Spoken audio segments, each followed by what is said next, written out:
Sejauh ini polisi telah memeriksa sejumlah saksi, bahkan ciri dan identitas pelaku sudah diketahui pihak kepolisian. Polisi meminta para pelaku untuk menyerahkan diri.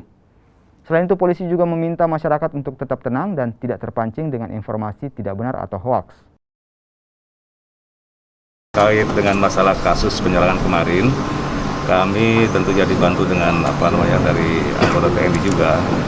Sampai saat ini terus terang masih dalam penyelidikan. Tapi sudah mengarah dan kami sudah mengantongi ciri-ciri dan ada juga nama pelaku.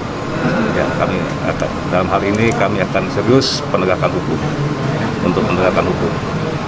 Kemudian saya harapkan jadi di luar pernyataan dari kami, ya, di luar pernyataan dari kami itu berarti hoax, ya, jadi tidak ada hal-hal yang lain.